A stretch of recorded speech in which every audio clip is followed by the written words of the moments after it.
Is that a new watch, Daniel? I asked, noticing the gleaming timepiece on his wrist as I walked through the door. He glanced down, his expression momentarily faltering before that familiar, confident smile returned. Oh, this? Just a little reward. For myself, he replied casually. Speaking of rewards, I've been busy while you were visiting your sister. Something in his tone made my stomach tighten. Those dusty heirlooms in the attic? I finally found them a purpose. They're funding our future, Olivia. Well, my future at least. Before we jump back in, tell us where you're tuning in from, and if this story touches you, make sure you're subscribed, because tomorrow I've saved something extra special for you. I stood frozen in our entryway, my weekend bag still clutched in my hand, trying to process what Daniel was implying. The family heirlooms, my grandmother's antique vases, the vintage jewelry collection passed down through generations, the rare first edition books my grandfather had meticulously collected, items that represented not just monetary value, but my family's history and legacy. What exactly are you saying? I asked, my voice barely above a whisper. Daniel leaned against the doorframe, looking more pleased with himself than I'd seen in months. I'm saying I turned those dusty relics into something useful. They were just sitting there, taking up space. Now they're working for us. For us? The words felt bitter on my tongue. You sold my family heirlooms without asking me? Come on. Olivia, don't be dramatic. He waved his hand dismissively. They were just things. And honestly, when was the last time you even looked at them? Now they're doing something productive. I set my bag down slowly, buying myself time as rage and disbelief warred within me. Those weren't your things to sell, Daniel. They belonged to my family, to me. He rolled his eyes, that infuriating expression I'd grown to recognize whenever he thought I was being unreasonable. They're just objects, Olivia. Don't tell me you're getting sentimental over some old vases and books. Those old vases and books were passed down through 4 generations of my family, I said, my voice growing stronger with each word. My great-grandmother brought those vases when she immigrated here with nothing else. My grandfather collected those books while working 2 jobs to support his family. Daniel checked his new watch with exaggerated impatience. Well, now they're supporting us. Or more specifically, my new business venture. I've been telling you about this opportunity for months. It's going to revolutionize everything. The same hollow promises he'd been making for years.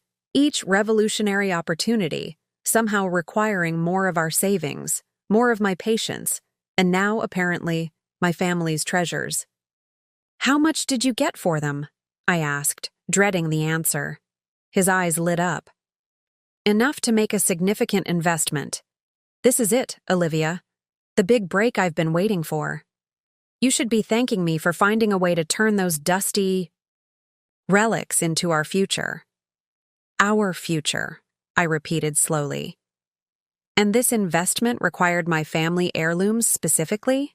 Not, say, selling your golf clubs or your collection of designer suits? Daniel's expression hardened. Don't start with that. This was the most efficient way to raise capital quickly. Business is about timing, and I had to move fast. I noticed something then. A slight redness around his collar, the faint scent of unfamiliar perfume when he moved. Little details that might have escaped me before, but now seemed to glow like neon signs. And was this business opportunity wearing perfume today? I asked quietly. His eyes widened momentarily before he regained his composure. What's that supposed to mean? It means I'm not a fool, Daniel. Not anymore. I looked at him directly, seeing him clearly perhaps for the first time in our 8 years of marriage. The carefully crafted charm, the practiced confidence that masked a profound selfishness. You know what? You're being ridiculous. He grabbed his keys from the side table. I don't have to stand here while you throw around wild accusations. When you've calmed down, maybe we can have an actual conversation about the investment I've made for our future. As he stormed toward the door, I remained still, watching him with a strange new clarity. Daniel, I called out just as his hand reached for the doorknob. There's something you should know. He paused, turning to me with impatience etched across his face. What? Those heirlooms in the attic? They weren't all of them, not even close. A flicker of confusion crossed his features. What are you talking about? I'm talking about the safe, I said, my voice stronger than I'd felt in years. The one my father installed in the basement wall before he passed away? The one where the truly valuable pieces have been all along. His expression shifted, confidence giving way to uncertainty.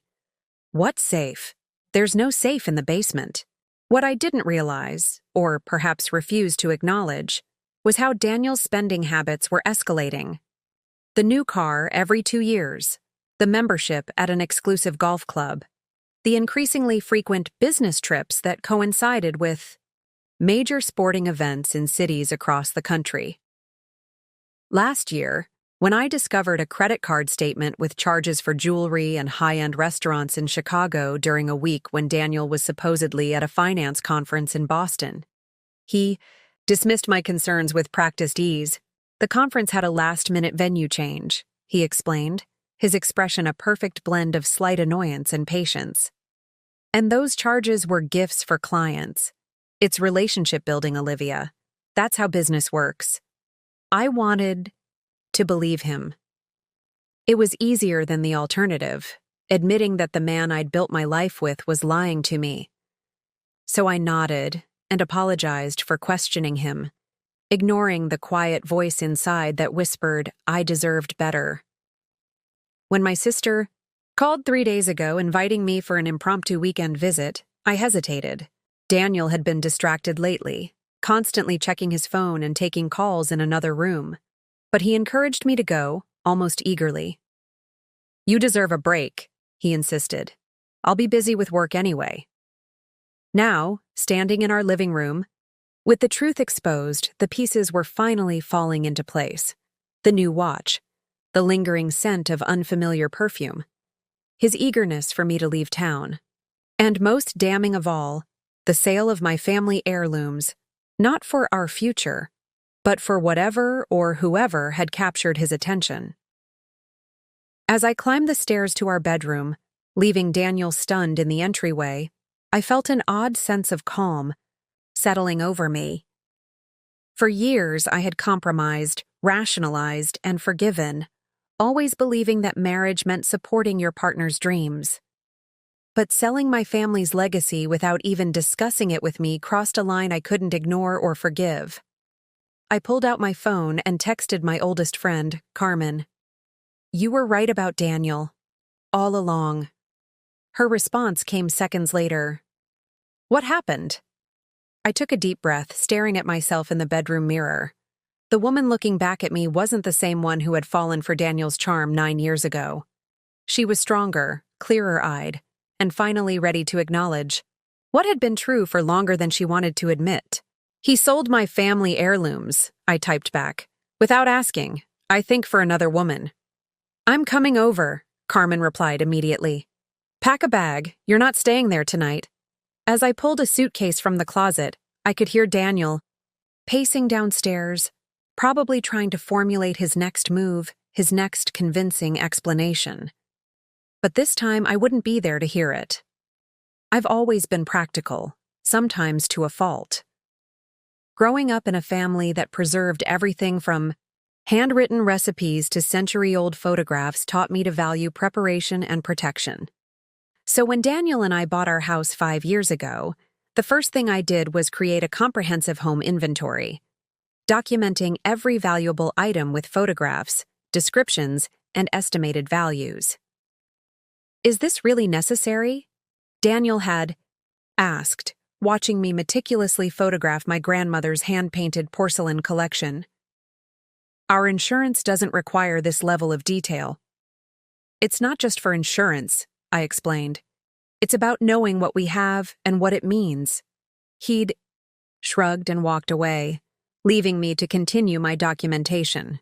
Preparing and narrating this story took us a lot of time, so if you are enjoying it, subscribe to our channel.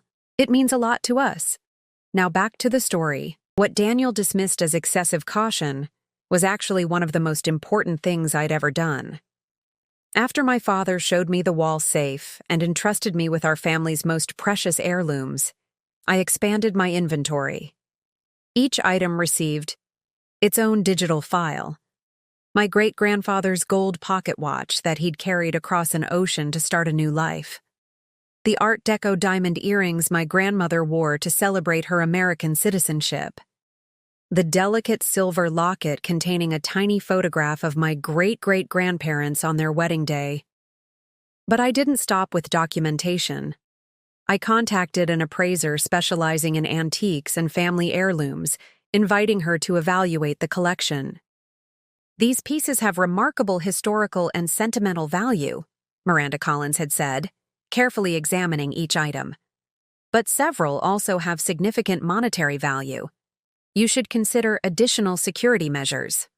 Following her advice, I had upgraded the safe my father installed, adding a modern biometric lock that could only be opened with my fingerprint. I also scheduled regular appointments with Miranda to document any changes in market value and condition. When I received particularly valuable pieces from my father's collection, I made another decision that would prove crucial. I opened a safety deposit box at Central Heritage Bank, storing duplicates of all documentation along with the most irreplaceable items, things too precious to risk keeping at home, even in a secure safe. Daniel knew about some of this, the inventory, the appraisals, but he'd shown such disinterest that I stopped sharing details. He certainly didn't know about the safety deposit box or exactly which items were stored in the basement safe versus displayed in our home. This separate financial identity was never about distrust. It was about honoring my father's wishes and preserving a legacy that Daniel didn't seem to value. Now, that foresight had become my lifeline. Sitting in Carmen's guest bedroom the morning after I'd left Daniel, I opened my laptop and accessed the password-protected inventory. The screen filled with neatly organized files, photographs, appraisal documents, and detailed descriptions of each heirloom. I cross-referenced this against my memory of what had been displayed in our home, the items Daniel would have had access to sell. Gradually, I compiled a list of what was likely gone. The set of Tiffany candlesticks that had been a wedding gift to my grandparents. The small but valuable collection of first-edition books my grandfather had assembled over decades. 3 antique jade figurines from my mother's side of the family, and perhaps most painfully, the hand-carved wooden music box that had played lullabies for generations of Rhea's children. As significant as these losses were, they represented perhaps 30% of the total collection. The most valuable items, both monetarily and sentimentally, remained secure, either in the basement safe Daniel hadn't known about or in the safety deposit box at Central Heritage Bank. Carmen brought me coffee as I worked, setting the mug beside my laptop. "How bad is it?" she asked, her voice gentle. I took a deep breath, looking up at my oldest friend. Carmen Rodriguez had been warning me about Daniel for years, seeing through his charm to the self-serving core beneath. I'd dismissed her concerns, convinced she simply didn't understand him the way I did. "He took about a third of the collection," I said, turning the laptop so she could see the inventory, the pieces that were displayed or stored in the attic. "But the most valuable items are safe." Carmen whistled softly as she scanned the appraisal values. "These are worth a small fortune, Olivia. No wonder he went after them." "It's not just about the money," I said, feeling my throat tighten. "That music box was played for me when I was a baby. My dad restored it by hand when the mechanism broke. It was supposed to be passed down to my children someday." Carmen placed her hand over mine. "We'll get it back, all of it. But first you need legal protection." She was right. Daniel had crossed a line that couldn't be uncrossed, and I needed to act quickly before he discovered the existence of the remaining collection. I called Miranda Collins, the appraiser who had become something of a friend over the years. "Daniel sold some of the collection without my knowledge or consent," I explained after exchanging brief pleasantries. "I need to document exactly what's missing and what remains. Miranda's response was immediate and professional. I'll come to you today. We'll need to update the inventory and notify insurance. And Olivia, you should consider consulting an attorney. This is theft, regardless of your marital status. After hanging up, I called the bank and confirmed my safety deposit box remained secure, then sent an email to the school principal requesting emergency personal leave. Finally, I contacted a lawyer Carmen had recommended, Elaine Webster, who specialized in high-conflict divorce and property theft cases. I can see you at 2 o'clock, Elaine said after I briefly outlined the situation. Bring whatever documentation you have of the missing items and proof of ownership. As I gathered the files I would need for these meetings, my phone buzzed with messages from Daniel. 15. M. Where are you? We need to talk. 8:47. A.M. You're overreacting. Come home so we can discuss this like adults. 9:22. A.M. Not answering is childish, Olivia. Those things belong to both of us. 10:05. A.M. Fine. Stay silent, but I'll have you know that investment is already paying dividends. You'll thank me when you see the returns. I set the phone aside without responding. There was nothing to say that wouldn't either escalate the situation or give him information he could use against me. Instead, I focused on assembling the evidence. I would need to protect what remained of my family's legacy. By noon, I had compiled 3 distinct files: items confirmed missing, items secured in the home safe, and items in the safety deposit box. Looking at the documentation spread across Carmen's dining table, a plan began to take shape. Not just to recover what was lost, but to ensure Daniel could never again take what wasn't his to take. Whatever you're thinking right now, Carmen said, observing my expression with a knowing look. I'm all in. I looked up at my friend and felt, for the first time since walking into my home yesterday, the faintest glimmer of hope. I'm thinking it's time Daniel Harrington learned that some things are truly irreplaceable, including trust. Carmen's guest. Room became my command center over the next 24 hours. Spreadsheets, legal documents, and photographs of family heirlooms covered every available surface. I hadn't slept much, but the clarity that came with purpose kept me focused and alert. You need to eat something, Carmen said, setting a plate of avocado toast beside my laptop. She'd taken the day off work to help me, her background in accounting proving invaluable as we documented everything Daniel had taken. Thanks, I said, taking a distracted bite. I've been thinking about who else might have seen him with these items. The neighbors, maybe? Or that antique dealer on Maple Street who's always at the neighborhood barbecues? Carmen sat on the edge of the bed, her expression serious. Before we go detective mode, we need to talk about what you want out of this, Olivia. Are you looking to reconcile with Daniel if he returns everything? Or is this the final straw?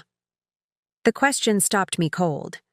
I'd been so focused on the theft that I hadn't fully processed what it meant for my marriage. Daniel hadn't just sold objects. He'd betrayed my trust, dismissed my heritage, and apparently used the proceeds to fund a relationship with another woman. I don't think there's anything to salvage, I said finally, the words both painful and liberating. Even if he returned every piece in perfect condition and offered the most sincere apology, I'd always be waiting for the next betrayal. Carmen nodded, squeezing my hand. That's what I thought. In that case, we need to expand your support team. This isn't just about recovering heirlooms. It's about protecting your future. She was right, as usual. I needed more than just Carmen's spare bedroom and emotional support. I needed a network of people who could help me navigate the complex road ahead. My first call was to my sister Elena, who lived 3 hours away with her husband and 2 children. He did what? Elena's voice rose so sharply that I had to pull the phone away from my ear. Tell me you're not still in that house with him. I'm at Carmen's, I assured her. I left yesterday after he told me. Good. Stay there. James and I are coming this weekend, and Olivia, do not give him any warning about the safe or the safety deposit box. That's your leverage. My sister had always been the protective one, fierce in her defense of family. I hadn't realized how much I needed her particular brand of righteous anger until I heard it directed at Daniel. Next, I called my colleague and friend, Sophia Wang, who taught art at my school and whose husband worked as a detective with the local police department. I hate to involve you in my personal drama, I began, but I need advice about filing a police report for stolen property. Sophia's response was immediate. This isn't drama, Olivia. It's a crime. David will stop by after his shift to walk you through the process, and the principal already approved substitute coverage for your classes for the rest of the week, so don't worry about that.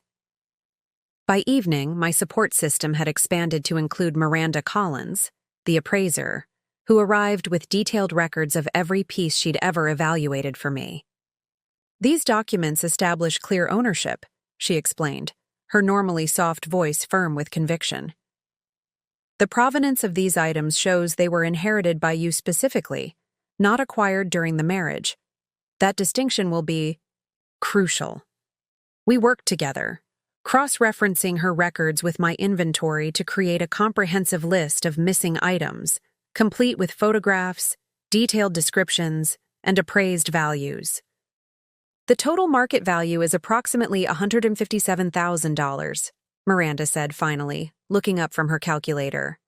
But several pieces, particularly the music box and first edition books, have appreciated significantly since their last formal appraisal. The figure made my stomach clench. Daniel had stolen over $150,000 worth of my family's legacy, and that was just what we could document. Carmen whistled softly. That's not petty theft, that's grand larceny. My phone buzzed with another message from Daniel, his 10th of the day. 47. And this silent treatment is beneath you, Olivia. I've always admired your maturity. Where is that now? The audacity of his tone, the implication that I was somehow behaving childishly by not accepting his theft, sparked a fresh wave of anger. How dare he? I muttered, showing the message to Carmen. Classic manipulation, she said, her lip curling, in disgust. He's trying to reframe this as a communication problem rather than a he stole your inheritance problem. As we continued working, David Wang, Sophia's husband, arrived in plain clothes, his badge clipped to his belt. His expression was professionally neutral as I explained the situation, but I caught a flicker of anger in his eyes when I showed him the inventory of stolen items. This is definitely actionable, he said, taking notes as I spoke. Between the documented ownership, the clear lack of consent, and the value of the items, we're looking at serious charges. But I have to ask, are you certain you want to pursue this through the criminal justice system? It will complicate your divorce proceedings. I want my family's heirlooms back, I said firmly. If filing charges helps accomplish that, then yes. I'm certain, David nodded, his expression softening slightly. Then let's do this properly. I'll take your formal statement now, and tomorrow morning you can come to the station to file the official report. Bring copies of all this documentation. As David took my statement, Elena texted that she and James would arrive Friday evening and stay through the weekend. She'd also contacted our cousin Miguel, a financial advisor, who offered to help track any suspicious transactions in our joint accounts. By the time everyone left that night, the dining room table was covered with neatly organized files, police report documentation, divorce preparation materials, financial records, and inventory lists. Looking at it all, I felt a strange mix of gratitude and grief, thankful for the friends and family rallying around me, but profoundly sad that my marriage had come to this. Carmen brought 2 glasses of wine and sat beside me on the couch. Getting through the hardest part, she said, clinking her glass against mine. Is this the hardest part? I asked. I keep thinking it should hurt more, the end of my marriage, but mostly I just feel relieved, Carmen suggested. I nodded slowly. Is that terrible? No, she said simply.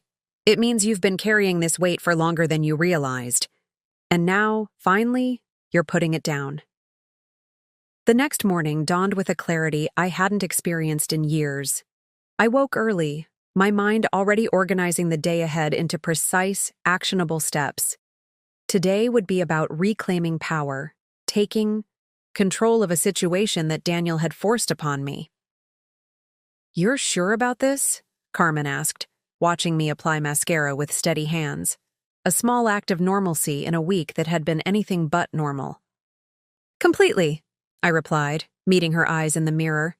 If I don't act now, who knows what else he might sell before I can stop him. We arrived at the police station at precisely 9:30 a.m. Detective David Wang was waiting for us in the lobby, his expression professional but kind. He led us to a small conference room where Officer Patel, a woman with sharp eyes and a reassuring smile, joined us. "Mrs. Harrington," Officer Patel began, "I understand you're here to report theft of personal property by your husband." "Yes," I said, opening the file I'd prepared. These items were my family heirlooms, inherited before my marriage. They were sold without my knowledge or consent.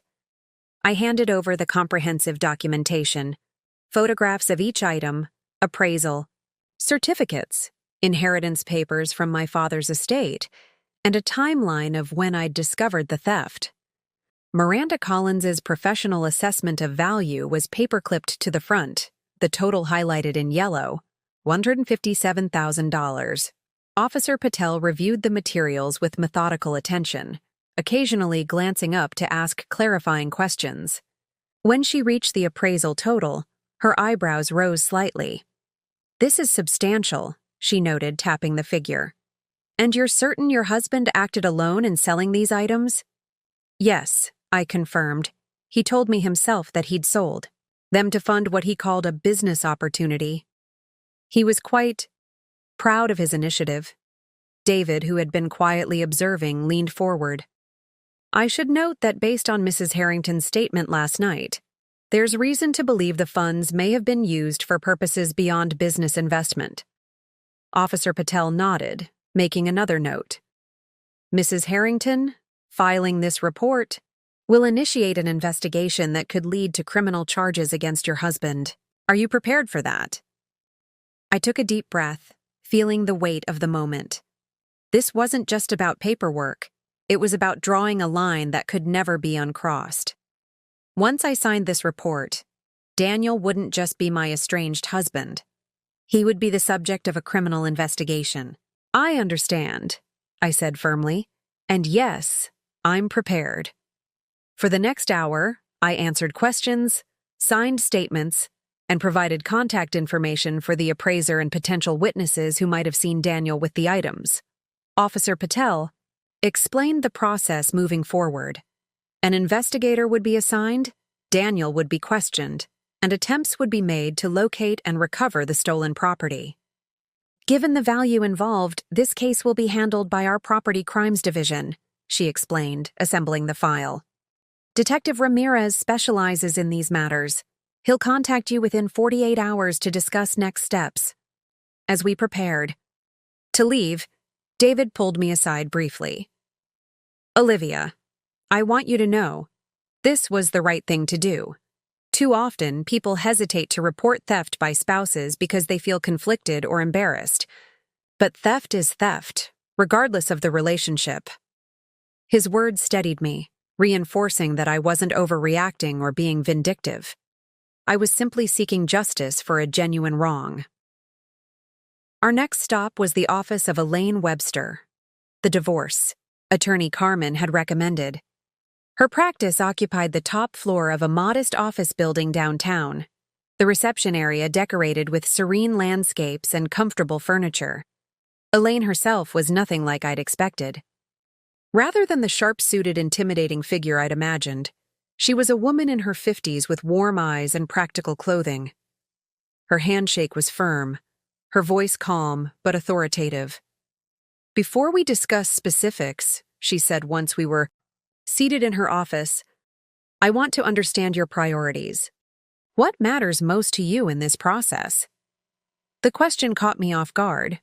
I'd been so focused on documentation and evidence that I hadn't fully considered what I wanted the outcome to be. "I want my family's heirlooms back," I said immediately. And I want protection from further financial exploitation. Beyond that, I paused, considering. I want a clean break. No prolonged negotiations, no drama, just fairness and closure. Elaine nodded, making notes. And what about the house? Joint accounts? Retirement funds? We bought the house together, so I expect that to be divided fairly, I replied. Same with retirement accounts. But my primary concern is protecting what remains of my inheritance and recovering what was taken. For the next hour, we reviewed my financial situation in detail. I provided statements from joint and individual accounts, property records, investment portfolios, and documentation of my teaching salary versus Daniel's income from his various business ventures. Based on what you've shown me, your financial entanglement is relatively straightforward, Elaine observed. No children, no complex business ownership, and clear documentation of separate property. The complication is the theft and your husband's potential legal jeopardy. She tapped her pen thoughtfully on the legal pad. Filing criminal charges was absolutely appropriate, but it will affect our strategy. Some judges might want to wait for resolution of the criminal matter before finalizing property division in the divorce. What does that mean for timeline? I asked, concerned about potential delays. It means we need to move quickly on two fronts, Elaine replied.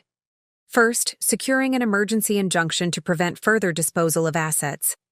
Second, filing for divorce with very specific terms regarding the return of your family heirlooms or compensation for their value. She turned to her computer, typing rapidly. I can have the injunction paperwork ready by end of day. For the divorce filing, I'll need a few more details, but we could potentially file early next week. The efficiency was reassuring. Each step forward felt like reclaiming a piece of control that Daniel had taken from me.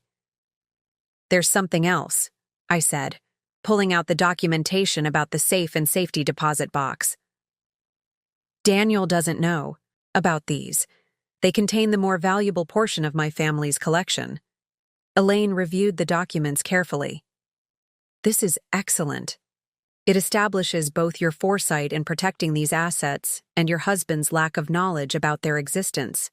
It strengthens our position considerably. As we finished the consultation, Elaine walked me to the door, her expression serious but encouraging. Olivia, I've handled many cases involving financial betrayal by spouses. The clients who fare best are those who act decisively and maintain clear boundaries. Based on what I've seen today, you're on the right track. Stepping out of her office, I felt both exhausted and energized. In a single morning, I had taken concrete steps toward justice and liberation. The road ahead wouldn't be easy, but for the first time since discovering Daniel's betrayal, I felt like I was walking it with purpose rather than simply reacting to his actions. Carmen waited in the reception area, looking up from her phone as I approached. How did it go? It's happening, I said, my voice steadier than I'd expected. All of it. Police report filed, divorce proceedings starting, emergency injunction, coming today. Carmen's smile was fierce with pride. Daniel has no idea what's coming, does he? No, I replied as we stepped into the elevator. But he's about to find out. By late afternoon, my phone had accumulated 17 missed calls and 23 text messages from Daniel. The progression was telling, starting with irritation, moving to concern, then anger, and finally, a desperate attempt at reconciliation. 15 p.m. The silent treatment is getting old, Olivia. 2:34 p.m. Where are you? I came by the school and they said you took leave. 3:42 p.m. This is ridiculous. We're adults. Come home so we can talk. 4:17 p.m. I'm getting worried. Are you okay? Just let me know you're safe. 5:03 p.m. If you don't respond, I'll start calling hospitals. 5:45 p.m. Fine. I see how it is. You've made your point. 6:30 p.m. I miss you. I know I messed up. Please come home so we can fix this. I showed the messages to Carmen as we sat in her living room, waiting for Elena and James to arrive. Classic stages of manipulation, she observed. First, he's dismissive, then controlling, then trying to make you feel guilty, and now he's playing the repentant husband. Should I respond? I asked, staring at the screen. Carmen shook her head firmly. Not until you've been served the emergency injunction. Let him wonder what you're doing. Let him worry. The doorbell rang, and Carmen went to answer it. A moment later, she returned with a courier holding a large envelope. Olivia Harrington? He asked, checking his tablet. That's me, I confirmed, standing to accept the delivery. These are legal documents requiring your signature, he explained, handing me his tablet and stylus. I signed, and he passed me the envelope. Consider yourself served, he said with a polite nod before departing. Carmen closed the door behind him, then turned to me with wide eyes. Served? I thought you were doing the serving today. With growing unease, I opened the envelope and pulled out a stack of legal papers. The heading made my blood run cold. Petition for emergency withdrawal of funds and allegation of fraudulent financial activity. Daniel had beaten me to the courthouse. The document detailed his version of events, that I had abandoned the marital home without explanation, was unreachable and potentially engaging in financial misconduct, and might be attempting to hide jointly owned assets. He was requesting an emergency freeze on all our accounts and authorization to access my personal accounts to prevent dissipation of marital assets. That manipulative, scheming... Carmen trailed off, reading over my shoulder. He's trying to paint you as the one hiding assets. My hands trembled with anger as I continued reading. Daniel claimed that I had a history of secretive financial behavior and may have established hidden accounts containing substantial funds. He cited my recent absence and refusal to communicate as evidence of potential wrongdoing. I need to call Elaine, I said, reaching for my phone. Elaine answered immediately, her tone calm but urgent. Olivia, I was just about to call you. I've received notification that your husband filed for emergency financial orders this morning. I just got served, I confirmed. How could he do this? He's the one who stole from me. It's a preemptive strike, Elaine explained. And unfortunately, a common tactic. By filing first, he's attempting to establish a narrative that positions him as the responsible party and you as the flight risk. What do we do? I asked, pacing Carmen's living room. We counterfile immediately, Elaine replied. I've already prepared our injunction paperwork, but now we'll expand it to address these false allegations. The good news is, we have documentation that directly contradicts his claims, the police report, the appraisals, the evidence of theft. Will a judge believe him? The thought of Daniel successfully portraying me as the dishonest party made me physically ill. Judges see these tactics frequently, Elaine assured me. What matters is evidence, not who filed first, and we have substantial evidence of his misconduct.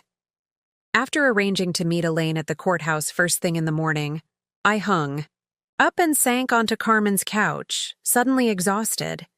This is going to get ugly, isn't it? I asked softly. Carmen sat beside me, her expression serious. It already is, but now we know something important about Daniel. He's desperate and willing to lie to protect himself. A notification sound from my laptop interrupted us. It was an email from David Wang with the subject line, "Information you should see." I opened it to find a brief message. Olivia, Detective Ramirez asked me to forward these photos to you for identification. Are these your missing items? Attached were several images from what appeared to be security camera footage. The first showed Daniel entering a high-end pawn shop downtown, carrying a box. The second captured him at the counter, displaying what was unmistakably my grandfather's collection of first-edition books. The third showed him accepting an envelope, presumably containing payment. This was taken 3 days ago, I noted, checking the timestamp. While I was at Elena's, Carmen leaned closer to examine the images. He didn't waste any time, did he? But why a pawn shop? I thought he claimed this was for some amazing business opportunity. It was a good question, one that gnawed at me as we scrolled through the remaining photos. Daniel had visited 3 different establishments over 2 days: the pawn shop, an antique dealer across town, and a jewelry store in the upscale shopping district. "Forward these to Elaine," Carmen advised. "And Detective Ramirez, this contradicts Daniel's story about a single business investment." As I composed the emails, another message arrived, this one from Sophia Wang. It contained no text, just a single image. Daniel sitting at an expensive restaurant, his arm around a young woman I didn't recognize. They were laughing, their heads close together, and on the woman's wrist was a bracelet that looked disturbingly familiar. My stomach dropped as I enlarged the image. There was no mistaking the distinctive Art Deco design.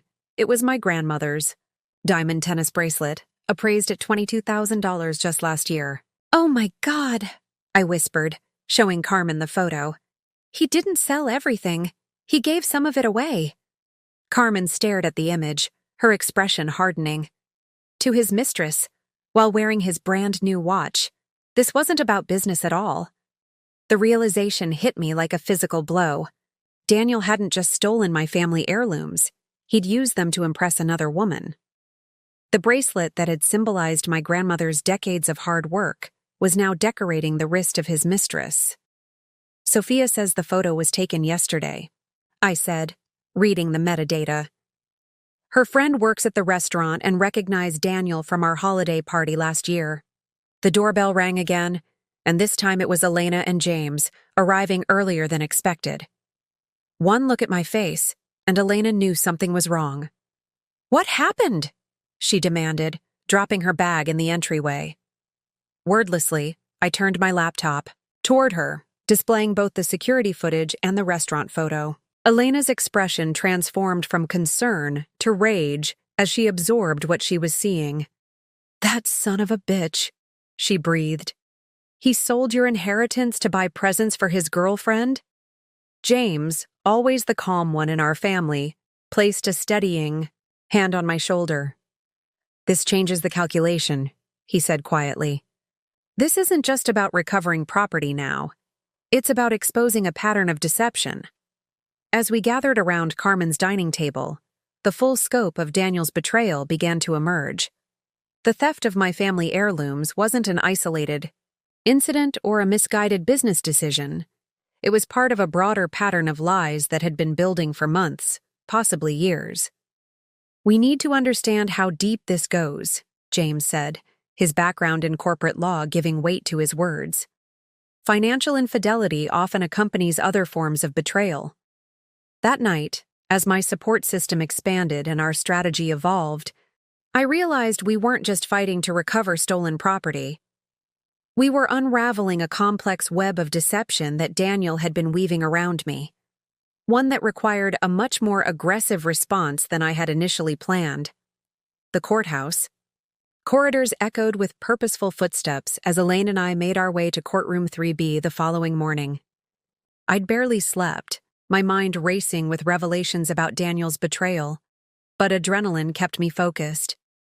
In my briefcase was a folder containing everything: police reports, appraisal documents, security camera images, and most damning of all, the photograph of Daniel's mistress wearing my grandmother's bracelet. "Remember," Elaine murmured as we approached the courtroom doors, "stay calm no matter what Daniel or his attorney says. Judges respond to composure, not emotion." I nodded, smoothing my navy blouse. I'd chosen my outfit carefully, professional, modest, the appearance of a reasonable educator rather than a vengeful wife.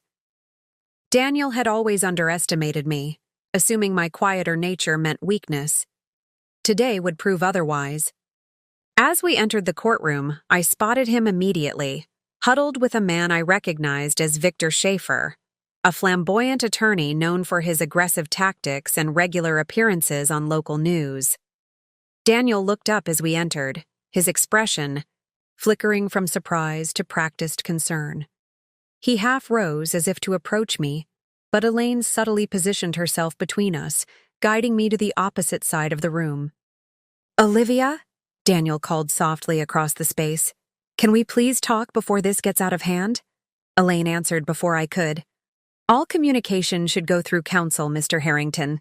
His expression hardened momentarily before he composed himself, leaning to whisper something to his attorney. Victor Schaefer glanced our way, his assessment coldly professional. Judge Meera Patel entered promptly at 9 a.m., a woman in her 60s with silver-streaked hair and reading glasses perched on her nose. "Good morning," she said briskly. "We're here for emergency orders in Harrington versus Harrington. I've reviewed the initial filings from both parties. Let's begin with Mr. Harrington's petition."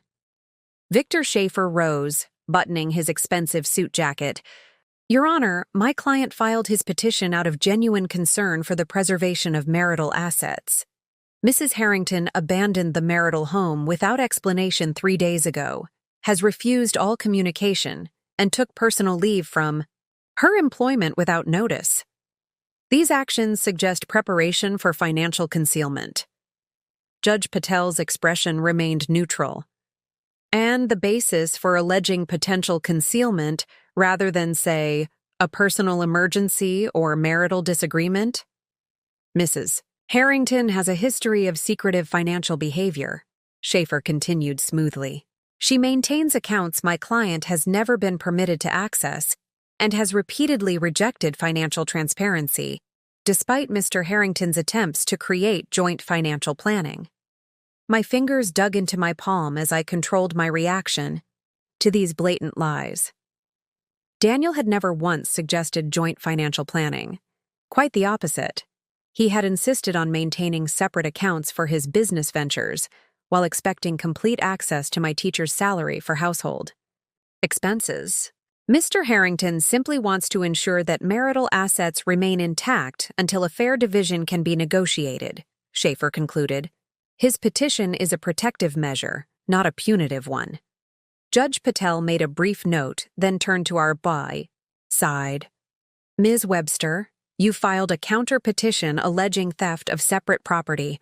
Please elaborate." Elaine rose with measured confidence.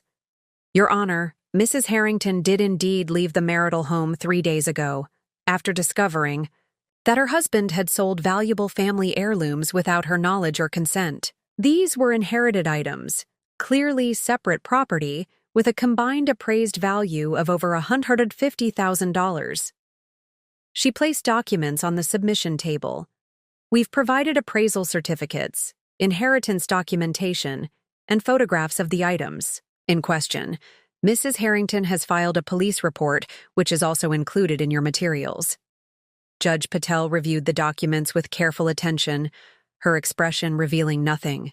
"Furthermore," Elaine continued, "we have evidence that Mr. Harrington not only sold these items without authorization, but appears to have used the proceeds for personal expenses and gifts for a paramour, rather than the business investment he claimed to his wife."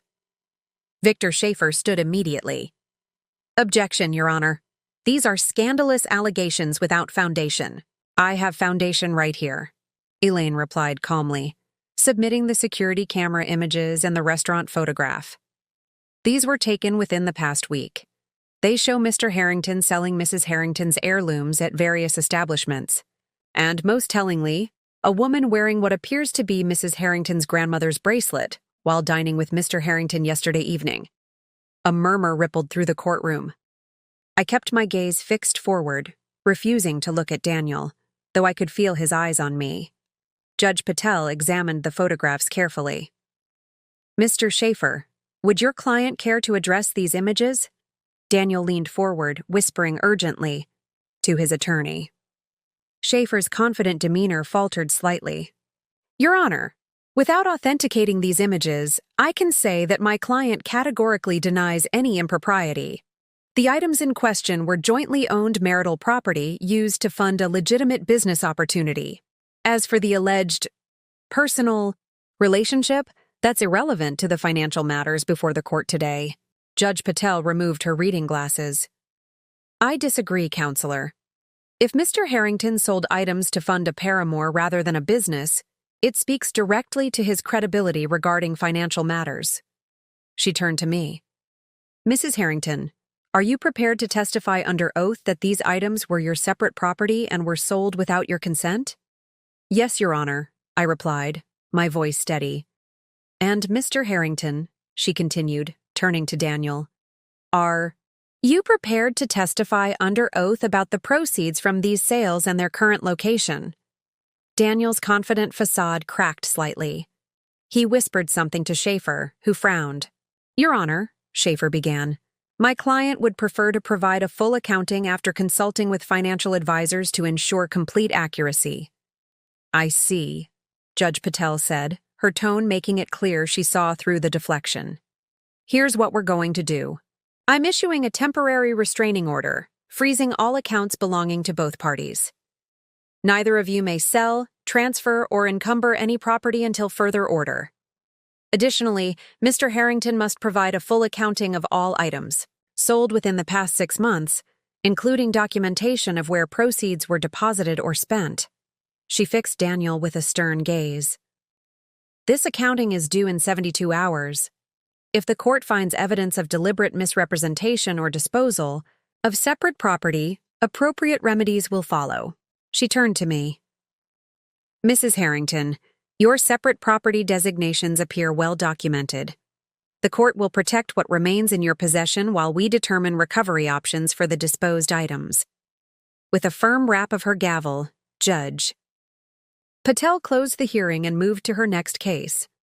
As we gathered our documents, Daniel approached, his expression a careful mask of contrition. Olivia, he said softly, this has gotten completely out of hand. We should talk privately, work this out between us. I looked at him, really looked at him, perhaps for the first time in years. The charming smile that once made my heart race now revealed its calculation. The confident posture I'd admired now read as arrogance. The concern in his eyes couldn't mask the panic beneath. There's nothing to discuss, Daniel, I replied calmly. You sold my family's legacy to buy gifts for your girlfriend. You lied to me, to the court, and now you're facing the consequences. That woman isn't, he began, but I cut him off. Save it for your accounting statement, I said.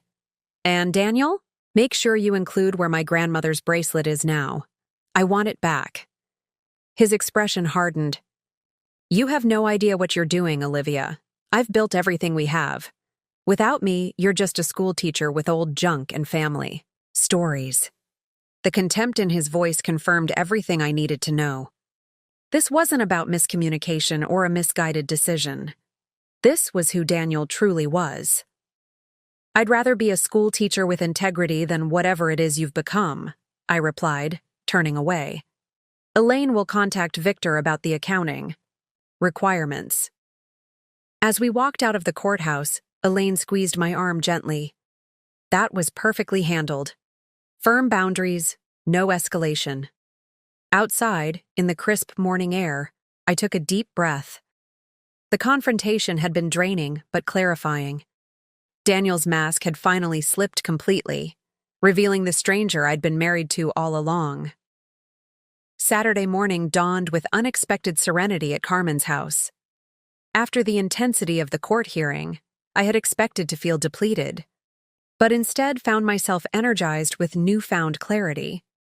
Elena and James had brought bagels and fresh coffee, and we gathered around Carmen's dining table, which had transformed into a war room of sorts. Let's assess where we stand, James said, his legal pad neatly organized with bullet points. His methodical approach to problems had always been reassuring, a quality that made him both an excellent brother-in-law and a successful corporate attorney. The court has frozen all accounts, I began, recapping yesterday's hearing. Daniel has 72 hours to provide a complete accounting of everything he sold, where the money went, and what's left. Elena snorted, as if he'll be honest about any of that. That's actually the beauty of it, James pointed out. If he lies in his accounting and we can prove it, he's committing perjury. Judge Patel made it clear she won't tolerate deception. Carmen refilled our coffee cups. What about recovering the actual heirlooms? especially the ones he gave away rather than sold? It was the question that had kept me awake last night. The security footage confirmed Daniel had sold many items, but the photograph of his mistress wearing my grandmother's bracelet suggested some pieces might still be recoverable. Elaine says we have 3 parallel tracks, I explained. The civil court process through the divorce, the criminal investigation through Detective Ramirez, and potentially direct demand letters to anyone in possession of stolen property. They'd have to return it, right? Elena asked. If someone buys stolen property, they don't get to keep it just because they paid for it. James nodded. Generally, yes. But it can get complicated with buyers who claim they purchased in good faith without knowledge the items were stolen.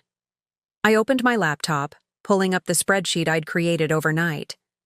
I've listed everything we know so far: what was taken, where it was sold according to the security footage, and what might still be recoverable. The list was substantial, covering over 30 items ranging from my grandfather's first edition books to my great-grandmother's hand-painted porcelain collection. Next to each item, I had noted its location if known, or unconfirmed, if I didn't have evidence of its current whereabouts. What's the priority? Carmen asked, studying the spreadsheet.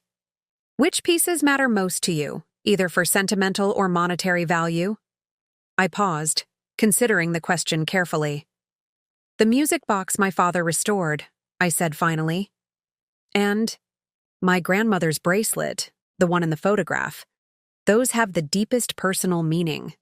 Elena made a note on her phone. Then that's where we focus first.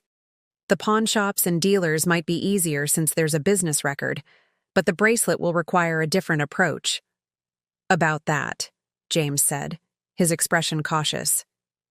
You should be prepared for the possibility that Daniel has hidden assets beyond what we've discovered so far. The speed and calculation behind his court filing suggests planning. It was a sobering thought. If Daniel had been methodical enough to craft false allegations against me, what else might he have concealed? Our strategy session was interrupted by a call from Detective Ramirez. I put the phone on speaker so everyone could hear. Mrs. Harrington, we've made progress identifying the locations of several items, he began, his voice professional. The pawn shop on 7th Street has confirmed purchasing 14 items from your husband between Tuesday and Wednesday. They've agreed to hold these items pending resolution of our investigation. Relief washed through me. That's wonderful news, Detective. Do you know if the music box was among them? Yes, a carved wooden music box is listed in their inventory, he confirmed. We're still tracking down the other locations. The antique dealer on Magnolia Avenue isn't being as cooperative, but we have ways of encouraging compliance. After providing additional details about the investigation timeline, Detective Ramirez added something unexpected. There's one other matter, Mrs. Harrington. Our financial crimes unit has flagged some unusual transactions and accounts connected to your husband. It appears he's been moving substantial sums through a series of transfers over the past 3 months. James and I exchanged glances. What kind of sums are we talking about? I asked. Approximately $230,000 total, the detective replied. Moved through several accounts before being consolidated in an offshore holding. This may be unrelated to your stolen property, but given the timing and amounts, we're investigating a potential connection. After the call ended, the room remained silent for several moments as we processed this new information. Daniel had apparently been moving money, far more than the value of my stolen heirlooms, for months before the theft. This isn't just about funding his affair or a sudden business opportunity, James said, breaking the silence. This looks like a calculated exit strategy. Elena's expression hardened. He was planning to leave, probably with little Miss Diamond bracelet and a nice nest egg hidden where you couldn't find it. The theory made disturbing sense. Daniel's increasing secretiveness, his unexplained business trips, his eagerness for me to visit Elena, all could have been part of preparation for departure. He likely never anticipated that I would discover the theft of the heirloom so quickly or respond so decisively. We need to talk to Elaine about expanding discovery in the divorce, James advised, and possibly adding financial fraud to the police report. This changes the profile of what we're dealing with. Carmen squeezed my hand. Are you okay? This is a lot to process. I took a deep breath, assessing my own reaction. Strangely, the revelation didn't devastate me as it might have even a week ago. Instead, it reinforced my resolve and validated my decision to leave. I'm okay, I said, surprising myself with how true it felt. Actually, I'm better than okay. If Daniel was planning to leave all along, then I'm just beating him to it, but on my terms, not his. Elena's phone chimed with a text message. She glanced at it, then looked up with a grim smile. That was Miguel. He's found something interesting in the financial records you gave him to review. Apparently, Daniel took out a second mortgage on, your house 4 months ago. The documents have your signature on them, except Miguel doesn't think it's actually your signature. The implications landed like a physical blow. Mortgage fraud? He forged my signature? James was already reaching for his phone. We need to contact the bank immediately and alert Elaine. Forgery escalates this situation significantly. As James made calls, I found myself walking to Carmen's kitchen window, staring out at the quiet Saturday morning neighborhood. Families were out walking dogs, children rode bicycles on the sidewalk. A man was washing his car in a driveway across the street. Normal life continuing all around us while my own had transformed completely. The Daniel I thought I knew, ambitious, but caring, confident, but honest, had never existed. In his place was a stranger who had planned meticulously to betray me, steal from me, and abandon me, likely leaving me with debts I didn't even know existed. Yet standing there, watching ordinary Saturday unfold beyond the window, I felt an unexpected sense of power. Daniel had underestimated me at every turn. My awareness, my preparation, my resolve, and most of all, my support system. His carefully constructed plan was unraveling thread by thread, exposing not just theft, but a pattern of deception that would ultimately cost him far more than he had hoped to gain. Elena appeared beside me, placing a protective arm around my shoulders. We'll get through this, she said softly. And when it's over, you'll be stronger than he could have imagined. Looking at my sister's determined expression, I knew she was right. This wasn't just about recovering stolen heirlooms anymore. It was about reclaiming my life from the elaborate lies that had surrounded it. By Monday morning, Daniel's carefully constructed facade had begun to crumble. Detective Ramirez called with confirmation that the Financial Crimes Unit had documented transfers totaling nearly $250,000 moving through accounts Daniel had established using my forged signature. The forgery investigation had been formally opened, with handwriting analysis pending on multiple documents. We're building a substantial case, Mrs. Harrington, Detective Ramirez explained. Between the property theft, financial fraud, and forgery, your husband is facing serious charges. I'd advise you to be prepared for potential backlash as he realizes the extent of his legal exposure. The warning proved prescient. Within hours, Victor Schaefer contacted Elaine requesting an off-the-record conversation to discuss settlement options. Elaine immediately called me. This is a positive development, she said, her voice measured but encouraging. When opposing counsel suddenly wants to talk settlement, it usually means they've recognized a weak position. What are they offering? I asked, sitting at Carmen's kitchen table, surrounded by Elena and James, who had extended their stay to support me. They're floating several options, Elaine replied. First, Daniel would return all recoverable heirlooms and provide financial compensation for those that can't be retrieved. Second, he would withdraw his court petitions and agree to an expedited divorce. Third, he's offering to assume all marital debt, including the fraudulent second mortgage. In exchange for what? James asked, his expression skeptical. In exchange for Mrs. Harrington dropping all criminal charges and signing a confidentiality agreement regarding the entire matter. The room fell silent as we absorbed the implications. Daniel wasn't negotiating from a position of strength. He was desperate to avoid criminal prosecution and public exposure. "What happens if I refuse?" I asked. "Then we proceed with both the criminal investigation and divorce litigation," Elaine explained. "Based on the evidence accumulated so far, Daniel likely faces felony charges for grand theft, forgery, and possibly wire fraud. The divorce would involve forensic accounting and potentially lengthy discovery, but given the strength of our evidence, I'm confident the outcome would be heavily in your favor." I considered the options carefully. The settlement offer would provide faster resolution and guaranteed return of at least some heirlooms. The criminal path would take longer, but could result in justice being served more completely. "I need to think about this," I said finally. "Can I give you an answer tomorrow?" "Of course," Elaine assured me. "This is entirely your decision, and I'll support whichever path you choose."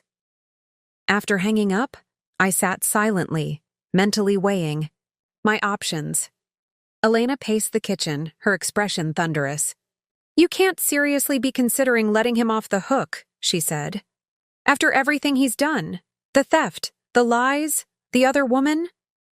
"I'm considering all options," I replied evenly, "including what would give me the cleanest break and fastest recovery of what matters most." James, ever the pragmatist, offered a balanced perspective. "There are valid arguments for both approaches. Settlement provides certainty and closure, while prosecution offers accountability but extends the process." Carmen, who had been quietly listening, posed a question that cut to the heart of the matter. "Olivia, what outcome would give you the most peace a year from now? 5 years from now?" Her question resonated deeply.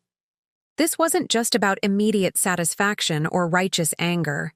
It was about my future and what would allow me to move forward unburdened by Daniel's betrayal. "I need to see the safe," I said suddenly, surprising even myself. "The one in our basement. I need to check if everything is still secure." James frowned. "Is that wise?" "Daniel is likely desperate right now. Returning to the house could be risky." "Not alone," I clarified. "I want Detective Ramirez to accompany me, officially. It's time to document everything, what was taken and what remains." Elena grasped my intention immediately. "You're not just checking the safe. You're making a statement." I nodded. "Before I decide on settlement versus prosecution, I want Daniel to understand exactly what he's facing, not just legally, but personally. I want him to see what he failed to destroy." After a series of calls, the plan was set. Detective Ramirez would meet me at the house the following morning with a forensic photographer to document the remaining heirlooms in the safe. Elaine had informed Schaefer of the planned visit, requiring Daniel to be present, but instructing him not to interfere with the process. That night, I barely slept, my mind replaying scenes from my marriage, moments that had seemed insignificant at the time, but now revealed themselves as warning signs I'd chosen to ignore. Daniel's dismissal of my family stories, his impatience when I tried to explain the significance of certain heirlooms, his increasing secretiveness about finances, the subtle ways he'd undermined my confidence, making me question my own judgment. By morning, my resolve had solidified into something unshakable. This wasn't just about reclaiming physical objects. It was about reclaiming my narrative. The house looked exactly as I'd left it nearly a week ago, unnervingly unchanged despite how drastically my life had transformed. Detective Ramirez and a female officer introduced as forensic specialist Torres waited in an unmarked police vehicle, getting out as I pulled into the driveway. "Mrs. Harrington," Detective Ramirez greeted me with a professional nod. "How are you holding up?" "I'm ready to get this done," I replied, unlocking the front door. Daniel was waiting in the living room, Victor Schaefer beside him. His appearance startled me. In just a week, he seemed to have aged years. His usual impeccable grooming had given way to stubble and rumpled clothing. his confident posture replaced by tense vigilance. "Olivia," he said, taking a step toward me before Detective Ramirez subtly positioned himself between us. "Mr. Harrington," the detective said, his tone firm but professional. "We're here to document and secure Mrs. Harrington's separate property as authorized by the court. Please remain seated during this process." Daniel's jaw tightened, but he returned to the couch, Schaefer whispering something in his ear. With Detective Ramirez and Specialist Torres following, I walked directly to the basement door. My hand trembled slightly as I entered the code that unlocked it, not from fear, but from the weight of the moment. This was the culmination of my father's foresight and my own preparation, about to be revealed in the most powerful way possible. The basement was cool and dimly lit, musty with the scent of old books and storage. I led them to the far wall where an unremarkable painting of a pastoral landscape hung. Removing it revealed the safe, modern, secure, and completely unknown to Daniel until I'd mentioned it during our confrontation. The safe was installed by my father before he passed away, I explained to Detective Ramirez as Specialist Torres began photographing. He taught me the importance of protecting our family's legacy. Some things are too precious to display casually. I placed my thumb on the biometric scanner, hearing the satisfying click as the lock disengaged. Slowly, deliberately, I opened the heavy door, revealing the treasures inside. My great-grandmother's pearl and sapphire necklace that she'd worn on her wedding day. My grandfather's gold pocket watch with the family crest engraved on its cover. A collection of antique hair combs inlaid with jade and ivory, and several velvet pouches containing rare coins and small jewelry pieces, each with its own history and significance. "These items represent 5 generations of my family," I said, my voice clear and steady as Specialist Torres methodically photographed each piece. Each one carries a story of resilience, sacrifice, and love. They were never Daniel's to sell. Footsteps on the basement stairs made me look up. Daniel stood frozen on the bottom step, his expression a complex mix of shock, calculation, and something that might have been regret. Schaefer hovered anxiously behind him. "Mr. Harrington, you were instructed to remain upstairs," Detective Ramirez said firmly. But Daniel wasn't looking at the detective. His eyes were fixed on the contents of the safe, the wealth of history and value that had been in his home all along, completely unknown to him until I'd revealed its existence. "All this time," he said softly, his voice containing none of its usual confidence. "All this time, it was here." I met his gaze steadily. "Yes, because I protected what mattered most, just like I'm doing now." In that moment, something shifted permanently between us. The power dynamic that had defined our marriage, his confidence against my accommodation, his ambition against my practicality, reversed completely. For perhaps the first time, Daniel saw me clearly, not as the supportive teacher-wife he could manipulate, but as a woman of strength and foresight who had outmaneuvered him at every turn. "We should discuss the settlement offer," Schaefer began, but I cut him off. "There will be no settlement," I said, my decision crystallizing in that moment. "No confidentiality agreement, no dropping of charges. Daniel needs to face the consequences of his actions, all of them." As Detective Ramirez escorted Daniel and Schaefer back upstairs, I carefully locked the safe, replaced the painting, and took one last look around the basement. This house had been my home for 5 years, filled with both happy memories and, now I recognized, countless small betrayals. Walking up the stairs, I knew with absolute certainty that I would never return to this house or the life it represented. This was the point of no return, and I was crossing it with my head held high, my family's legacy secure, and my future entirely my own. The next 2 weeks unfolded with a momentum that seemed to have a life of its own. What had begun as a personal betrayal had evolved into a complex legal case spanning multiple jurisdictions and areas of law. Through it all, I found myself becoming increasingly steadfast, my initial shock and hurt transforming into a quiet, unwavering determination. On Wednesday morning, exactly 9 days after I'd discovered Daniel's theft, Detective Ramirez called with news that sent a wave of joy through me. "Mrs. Harrington, we've recovered your father's music box," he said, his typically professional tone warming slightly. "The pawn shop owner recognized it from our bulletin and contacted us immediately. It appears to be in excellent condition." Tears sprang to my eyes as relief washed over me. "When can I see it?" "You can come to the station this afternoon," he replied. "We need to complete some paperwork, but then it's yours to take home." Carmen insisted on driving me to the police station, claiming she needed to run errands nearby, but I knew she simply wanted to share this moment with me. As we waited in the reception area, I found myself oddly nervous, as if reuniting with an old friend I feared might have changed. When Detective Ramirez emerged carrying a familiar wooden box, I had to restrain myself from rushing forward. He placed it carefully on the counter between us, and I ran my fingers gently over the intricate carvings my father had restored so painstakingly years ago. "Would you like to make sure it still works?" Detective Ramirez asked, understanding the emotional significance beyond its monetary value. With trembling hands, I lifted the lid. For a breathless moment, nothing happened.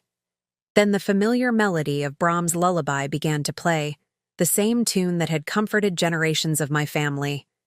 The sound transported me instantly to my childhood, to evenings when my father would wind the music box and tell stories of our ancestors.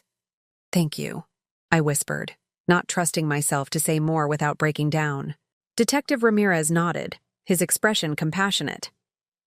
"We're making progress on the other items as well. The antique dealer on Magnolia Avenue has agreed to surrender the jade figurines and first edition books, and we've located the jewelry store that purchased several pieces, including your grandmother's pearl earrings." After completing the necessary paperwork, I carried the music box out to Carmen's car, cradling it as carefully as one might hold a newborn. The weight of it in my arms was profoundly comforting, tangible proof that some things could be recovered, restored, preserved despite betrayal. "This is just the beginning," Carmen said, watching me secure the music box on my lap. "They'll find the rest." My phone buzzed with a text from Elaine. "Judge denied Daniel's motion to dismiss. Full financial disclosure ordered. Court date set for next Tuesday. Call me when you can." I showed the message to Carmen, who pumped her fist in the air. "Another win! He can't hide anymore." The following day brought more progress. The bank investigating the mortgage fraud confirmed that my signatures had been forged on multiple documents. They froze the fraudulent account Daniel had opened in my name and initiated their own legal proceedings against him. "This case has been escalated to our fraud department," explained Mr. Tennyson, the bank's security officer. "We take forgery extremely seriously, Mrs. Harrington, especially at this scale. We'll be cooperating fully with the police investigation." By Friday, Detective Ramirez had recovered the jade figurines and first edition books. Each return felt like reclaiming a piece of myself, my history gradually being reassembled after Daniel's attempt to dismantle it. The most significant breakthrough, however, came the following Monday. I was grading papers at Carmen's dining table, having finally returned to teaching the previous week, when my phone rang with an unfamiliar number. "Mrs. Harrington?"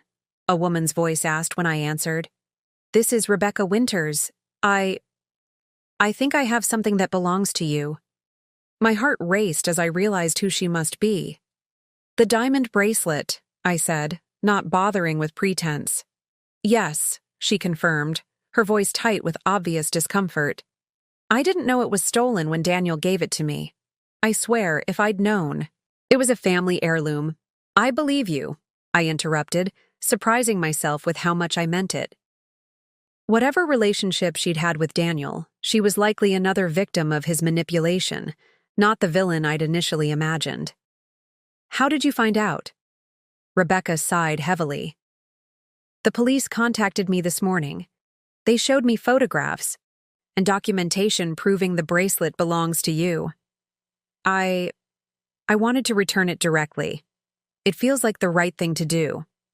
We arranged to meet at a coffee shop near the police station, with Detective Ramirez present as an official witness. When I arrived, I was struck by how young Rebecca appeared. Perhaps late 20s, with a nervous energy that manifested in constant adjustments to her hair and clothing.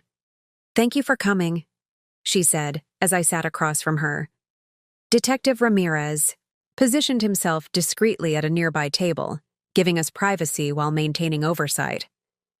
Rebecca placed a small velvet pouch on the table between us. "I never would have accepted it if I'd known. You have to believe that." I opened the pouch, confirming it contained my grandmother's Art Deco diamond bracelet. Seeing it again, knowing it had been on another woman's wrist as a token from my husband, should have been painful. Instead, I felt only relief at its return. "How long were you and Daniel involved?" I asked, surprising both of us with the direct question. Rebecca flushed. 6 months. He told me he was separated, that the divorce was just a formality waiting to be finalized. I believed him until the detective showed me proof you were still very much married. "Did he give you other jewelry, besides the bracelet?" She nodded reluctantly. "A pair of sapphire earrings and a gold pendant with a small diamond. The detective said those belonged to you as well." "They did. They were my mother's." I kept my voice even, not wanting to make her more uncomfortable than she already was. "Do you still have them?" "I brought everything," she confirmed, sliding a larger envelope across the table. "And Mrs. Harrington? I'm truly sorry. If it helps at all, I ended things with Daniel last week, before any of this came to light. Something felt off. When the detective contacted me, it all made sense. As I gathered my recovered treasures, I felt an unexpected moment of connection with this woman who had unwittingly become entangled in the collapse of my marriage.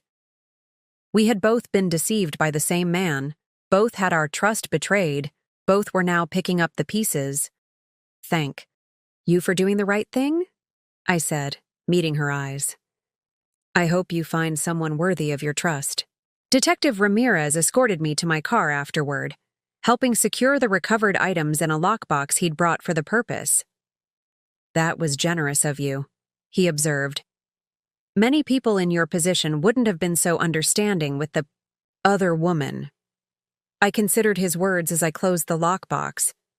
"She's not my enemy. She's just another person Daniel manipulated. The difference is, I'm done letting him control any part of my narrative, including how I react to the people he's hurt."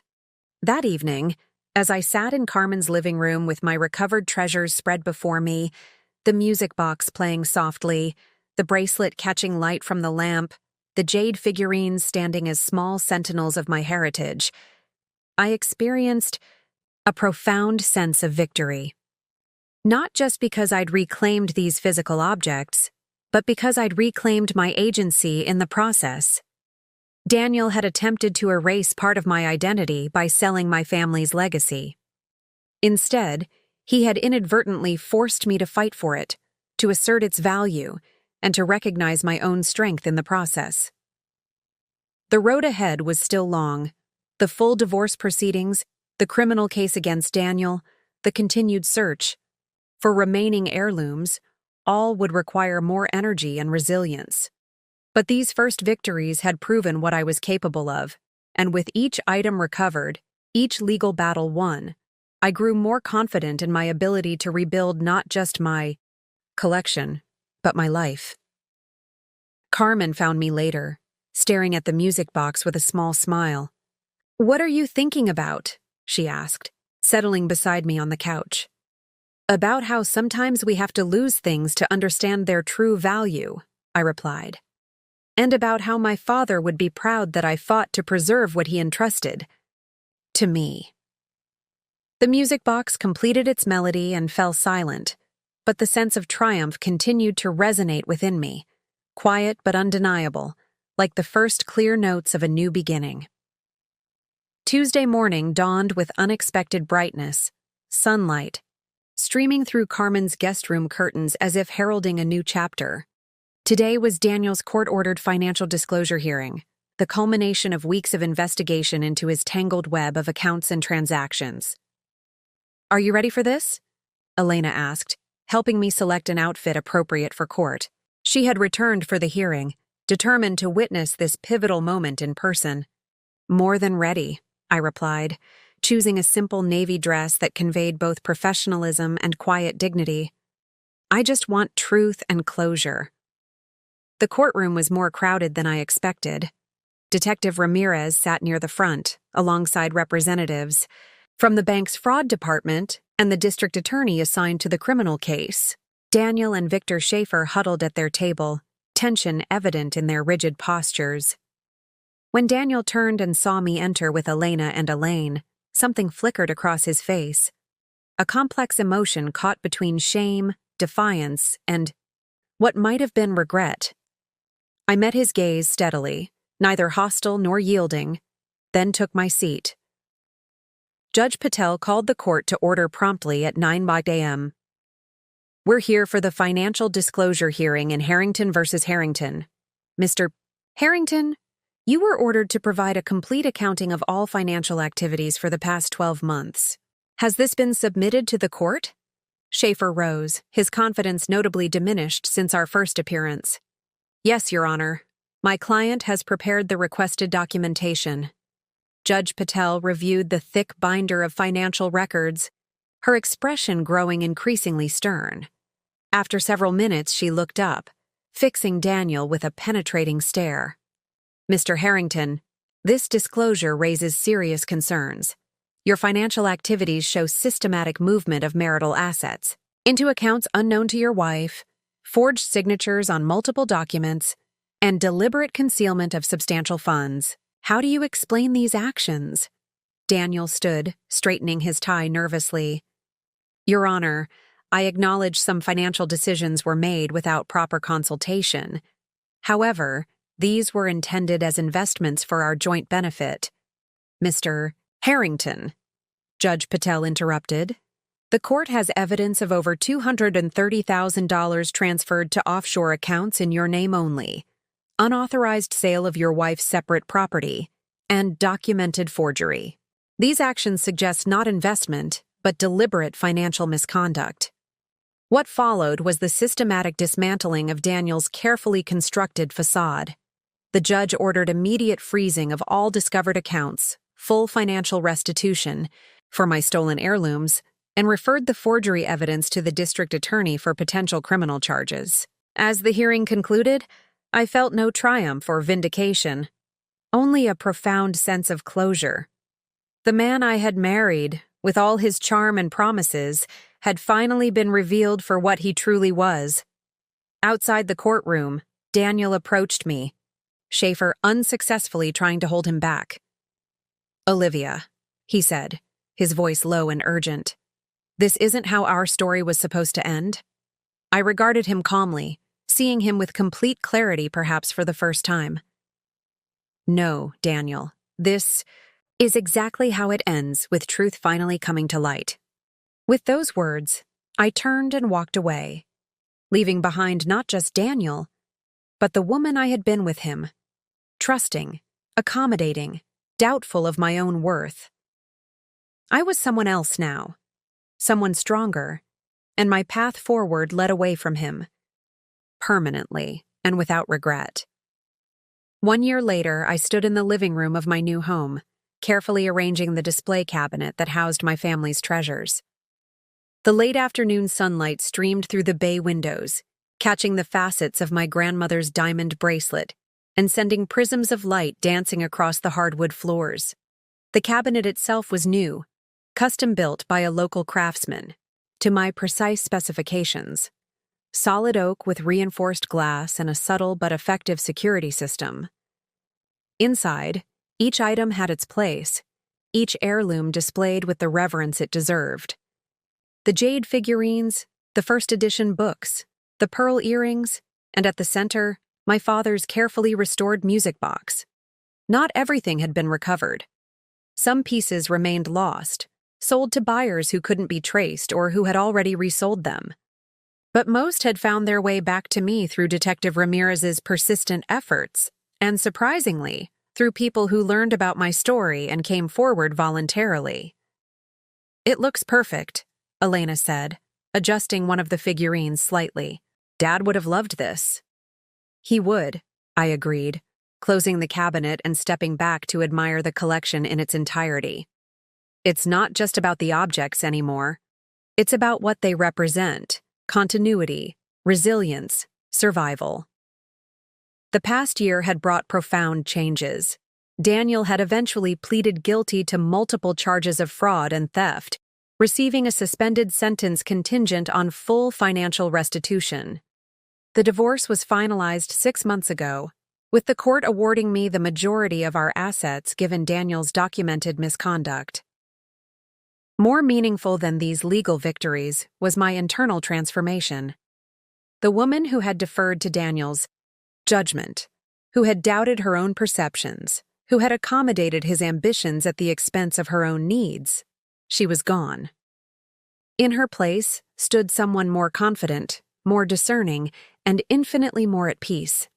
I had moved to this small craftsman house in a quiet neighborhood closer to my school, using part of the settlement to create a space that reflected my values rather than someone else's expectations.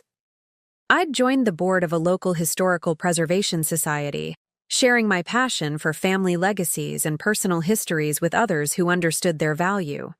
Most significantly, I'd started cataloging my family's stories, not just documenting the heirlooms but recording the narratives behind them, creating a written and digital archive for future generations.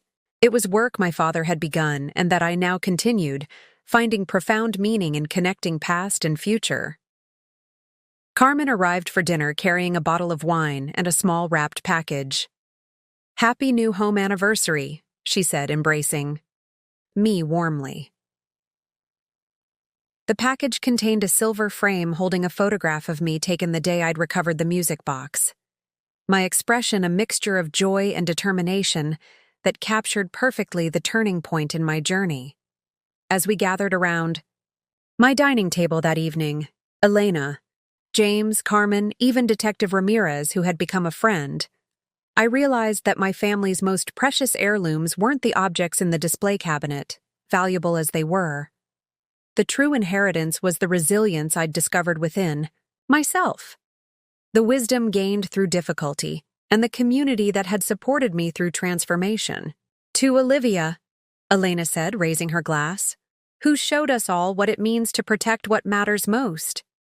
"To new beginnings," I amended, looking around at the faces of those who had stood by me. "And to the stories we'll continue to write, our own this time." Up next, you've got 2 more standout stories right on your screen.